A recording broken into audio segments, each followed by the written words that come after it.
Hello and welcome. आज हम लोग डिस्कस करेंगे shortcut procedure for network analysis bye mash currents. ठीक है, यहाँ पे हम लोग जानते हैं कि मैश करंट्स का जो मेथड होता है उसमें लेंदी मैश इक्वेशंस आते हैं और इसके कारण से हम लोग शॉर्टकट मेथड यूज़ करेंगे ताकि हम इंस्पेक्शन से ही उस सर्किट से बता दें कि उस सर्किट में इक्वेशंस किस प्रकार के होंगे और करंट्स किस प्रकार से निकलेंगे।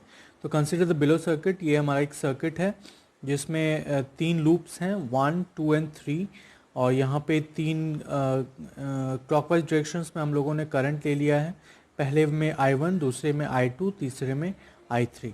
अब लूप 1 में कंसिडर करते हैं तो applying KVL to this loop we have 100 minus 20 is equal to I1 into 60 plus 30 plus 50 minus I2 into 50 minus I3 into 30।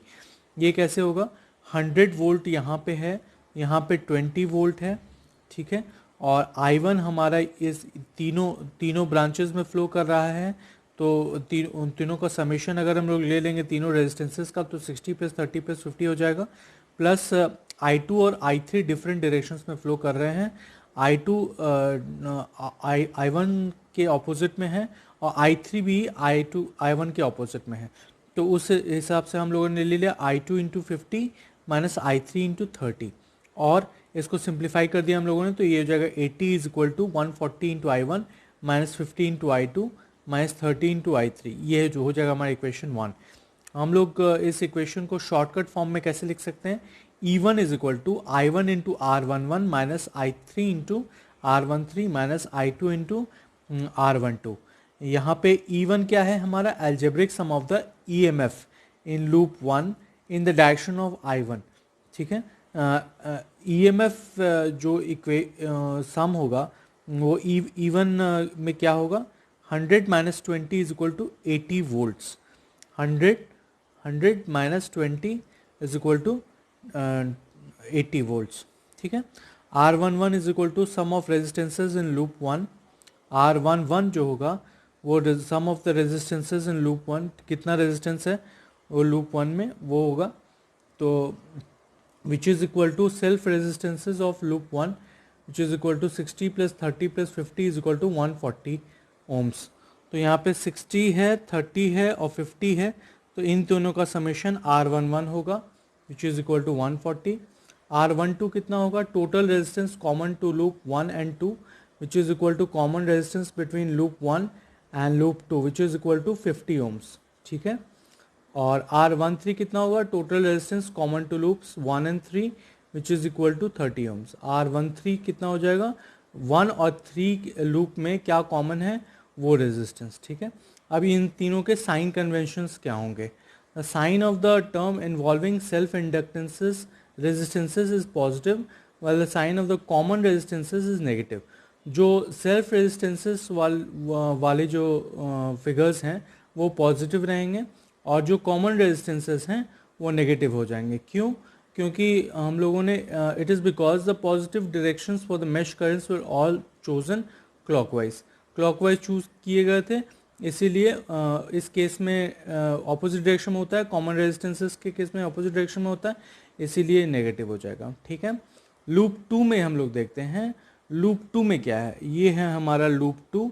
ठीक है, तो लूप 2 में क्या था? We can use shortcut method to find the mesh equation for loop 2 as under. So E2 is equal to minus I1 into R21 plus I2 into R22 minus I3 into R23 और 50 plus 20। यहाँ पे 50 है और 20 है। ठीक है, इन दोनों का समेशन आ जाएगा 50 plus 20 is equal to minus 50 into I1 plus 100 into I2 minus 40 into I3। ये हमारा इक्वेशन 2 हो जाएगा। यहाँ पे E2 क्या है? E2 हमारा algebraic sum of the EMF है लूप 2 में इन द डायरेक्शन ऑफ I2 के डायरेक्शन में जो होगा वो हमारा एल्जेब्रिक सम ऑफ EMF होगा, तो which is equal to 50 plus 20 is equal to 70 volts. ठीक है, R21 कितना होगा? R21 is the total resistance common to loop 2 and 1।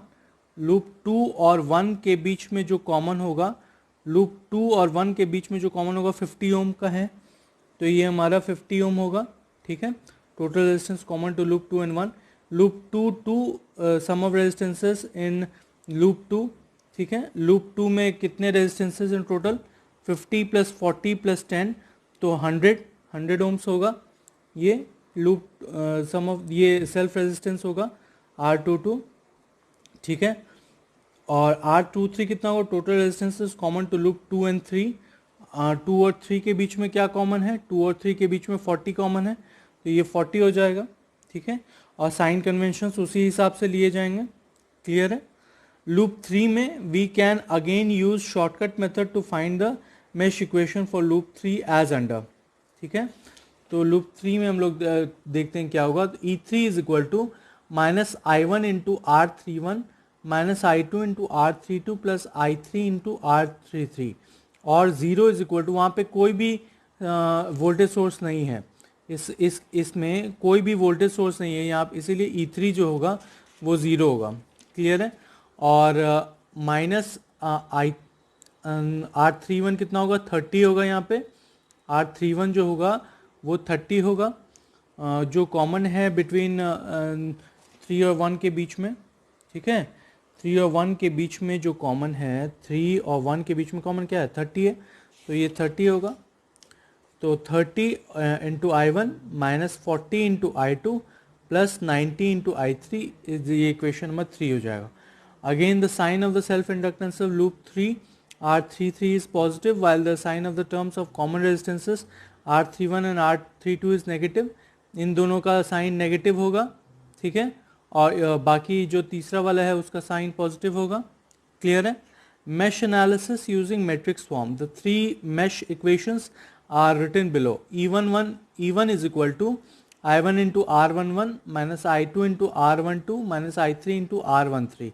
E2 is equal to minus I1 into R23 21 plus I2 into R22 minus I3 into R23 and E3 is equal to minus I1 into R31 minus I2 into R32 plus I3 into R33, ठीक है।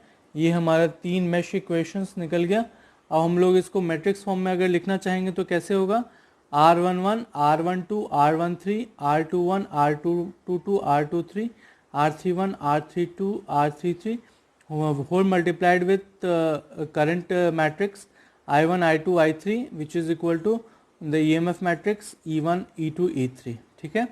यहाँ पे सारे self इंडक्टेंसेस positive, resistances positive होंगे और all common resistances जो होंगे वो नेगेटिव होंगे। बाय दैट डेफिनेशन हम लोग ले सकते हैं R12 is equal to R21 R23 is equal to R32 और R13 is equal to R31, ठीक है। So this is the shortcut method for finding out the network analysis with currents, mesh currents, okay। Thank you very much.